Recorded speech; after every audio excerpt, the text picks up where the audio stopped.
అంటే ఒక అర్థం ఉంది. శివుడి విగ్రహాన్ని పగలగొట్టేది ఏంటండి? శివలింగాన్ని ధ్వంసం చేయడం ఏంటండి? అదే కదా. ఆని కదా తన్ని నడిపించాల్సింది నడి రోడ్డు మీద. అవును. అలాంటోడిని కదా ఇంట్లో వాళ్ళు కానీ బహిష్కరించాల్సింది. అలాంటోడిని కదా నిలదీయాల్సింది. అది ఫోకస్ కాలేదు. వెన్న మేము పట్టుకున్నామన్న వరకే పరిమితమైంది అక్కడ. కాబట్టి అక్కడ డొల్లతనం కనబడుతుంది. ద్రాక్షారామం అంటే ఏంటది?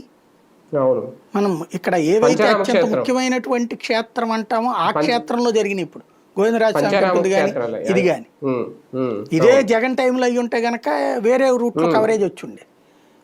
ఒక వారం రోజుల పాటు డిబేట్ నడిస్తే ఇప్పుడు జస్ట్ వార్తలు ఒక ముక్క కింద తీసి పడేస్తారు. ఆ ఎక్కినోడికి ఈ పాటకాడిని ఏ జగన్తో ఉన్న ఫోటో వైసీపీతో ఉన్న ఫోటో బయట రిలీజ్ చేసి వైసీపీ మనం కూడా చెప్తారు ఈ పాటికి అంతే. కాబట్టి ఏదో ఒక దుర్మార్గం. ఇంకోటి ఇప్పుడు అంతర్వేది రథదగ్ధ ఉంది. అప్పుడు జగన్ టైంలో అది పట్టించుకోలేదు. అదేమంటే సిబిఐ అడిగారు కాబట్టి సిబిఐకి రాశాం. సిబిఐ రాలేదు, దర్యాప్తు చేయించాలి వీళ్ళు. ఇప్పుడు ఈ ప్రభుత్వం వచ్చి 18 నెలలు 19 నెలలు అయింది కదా, వీళ్ళు చేయించాలి కదా.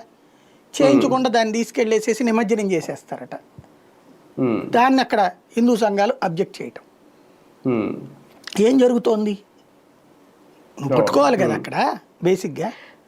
సార్ ఒకటి ఇక్కడ ఆలయాలని చిన్న పెద్ద అనేది ఉంటాయి ఖచ్చితంగా. ఊర్లలో ఉండే చిన్న ఆలయాలు, ఇది పెద్ద పుణ్యక్షేత్రం కాబట్టి పెద్ద ఆలయాలు. ఇక్కడ ఇలాంటి చోట్ల ఇప్పుడు భద్రత ఏమన్నా పెంచాల్సిన అవసరం ఉందా? మీరు అన్నట్టు హిందువుల్లో చైతన్యం పెరుగుతోంది, అదే టైంలో హిందూ దేవాలయాల మీద హిందూ దేవుళ్ళని కించపరిచేలాగా వ్యాఖ్యలు చేసే వాళ్ళ సంఖ్య కూడా పెరుగుతోంది. దేనికి అంటే దీన్ని దాన్ని కంపేర్ చేయలేము. ఇప్పుడు ఇదివరకటి రోజుల్లో జరిగినవి ఏంటంటే రోడ్డు పక్కన బయట రక్షణ లేని వాటి మీద జరిగినాయి. ఇది రక్షణ కవచంలో ఉండే. ఇక్కడ ఎందుకు జరిగింది అనేది అంటే ఖచ్చితంగా నిర్లక్ష్యంగా ఉన్నారు సెక్యూరిటీ. అది సీరియస్గా చూసుకోవాలి బేసిక్గా. ఏంటంటే రొటీన్. ఇప్పుడు దుర్గగుళ్ళ అమ్మవారి నగల దొంగతనం జరిగినప్పుడు పుంకాలు స్టోరీలు రాసేశారు. పెద్ద మూట, ఆ మూట, ఈ మూట, అంతర్జాతీయ మూట, ఇదంతా.